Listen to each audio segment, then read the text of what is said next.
First of all, our hearts and prayers go out to the men and women of the Dallas Police Department. We view that anytime there's an attack on law enforcement anywhere, is certainly an attack on all of us. And so we're always concerned. Troubling day, certainly the largest attack against any law enforcement agency since 9/11. So there's a lot of concern. Now Detroit, certainly we appreciate, we recognize and embrace the relationship that we have with our community. I have the good fortune as a leader of this great police department to have men and women who are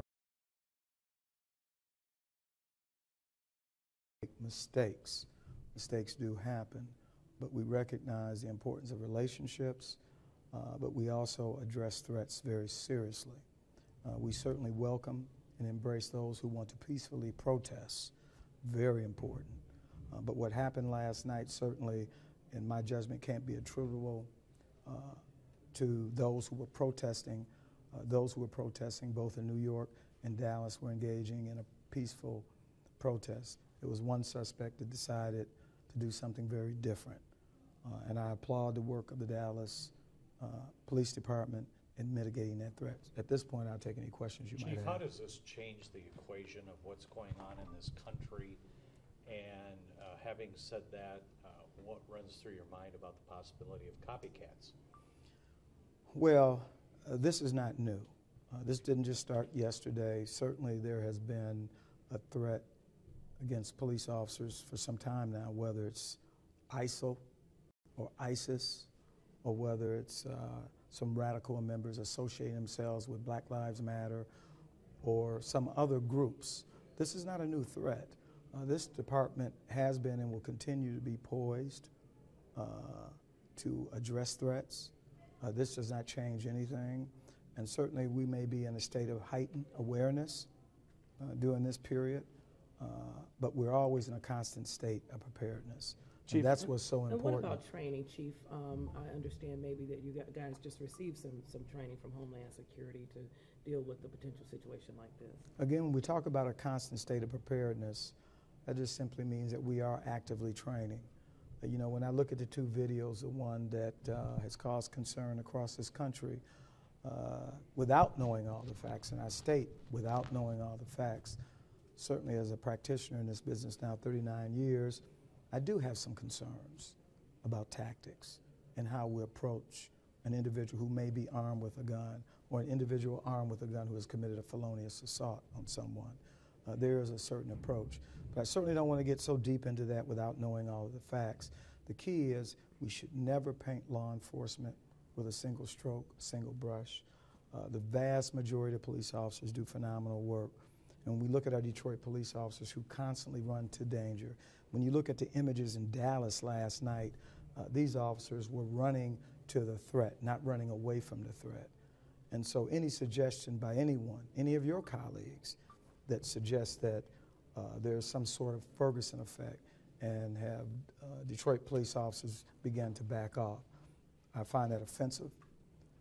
Our Detroit police officers are committed, they're dedicated, and they go to the threat, not away from the threat. Chief, for people watching, what does heightened state mean for your department and officers, and what did you tell your men and women, or what will you tell them today?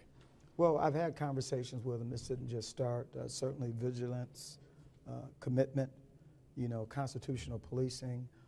Certainly we don't want our police officers to overreact, but we certainly don't want them to underreact. Both can be very dangerous. And so this is where training is critical. Talking about potential issues. But again, we will continue to serve this community with distinction and honor. And again, our hearts and prayers go out to the men and women of the Dallas Police Department, because the attack on Dallas is certainly an attack on us, attack on LA, Cincinnati, and all the major cities or cities across this great nation. What will you tell these recruits, Chief, on this day? I mean, coming a day after such a tragedy. That I'm proud that they're making the commitment to serve this city as police officers, and that they can be part of this wonderful change. Many times when met with crisis, it's an opportunity for positive change. And again, as I've oftentimes said, here in Detroit, we have a special and positive relationship with so many in our community. And we also know that sometimes it just takes that small number of people that create problems. When you look at the protesters that were in New York, the protesters in Dallas, the vast majority were there just to express, and that's great. And they did it in a very peaceful and lawful manner. But when you take that few, in this case, one person who was bent on taking the lives and did take the lives of 5 police officers. Chief, one of the things, and I'm going to paraphrase, that the Dallas PD chief said was that he feels a lot of support today, but it is not like that every day. He does not feel that support every day. I heard him, and I know that chief very well. We have had conversations, and I can tell you in many cities across this country, my colleagues talk about the absence of support. Let me just say this about Detroit. This chief, this mayor, supports this police department. City council supports this police department. This community supports this police department. I can't say it was always that way. I've been very vocal about the underinvestment in this police department years past administrations.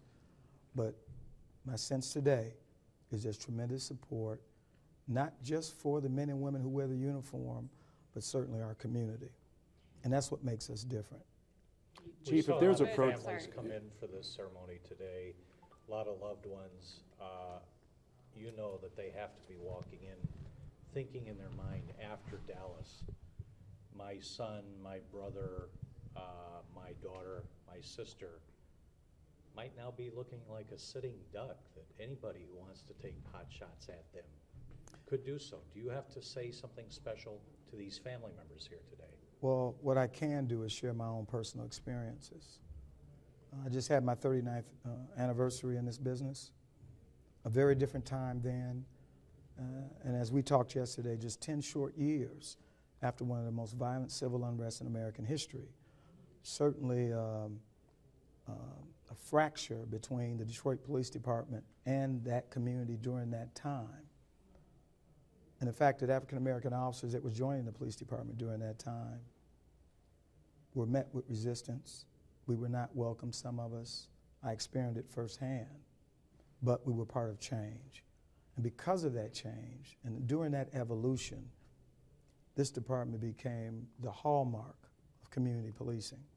And I will tell you, when I look at what goes on today with this city, with this police department, with this administration, we are once again a hallmark for policing in this great nation. Chief, if there's a protest, tonight, Chief, if there's a protest tonight downtown, how will your department handle it? And then what should the protesters know if they want to go down and protest? No different. If you want to protest, please do. We support freedom of speech. We support lawful protests. However, we do not support acts of criminality. That's where it stops. And so, and we've had great relations with many of the organizers of protest groups. We usually have conversations in advance of. We're willing to work with groups who may need more space, whether it's taking a lane in the street. We welcome it, we support it. But again, we do not support committing crimes. Do you That's need the to difference. increase manpower tonight? Absolutely not. We're going to continue to function in the manner in which we do. When I say heightened state, is because anytime there's an attack like what we saw last night, there should be a heightened awareness. Because what about that lone person that decides that their decision is to attack police officers? We want to be aware of it, but the vast majority of protesters are peaceful. They're making a statement, and we support the statement that they want to make. Thank you. Thank you, Chief. Thank you.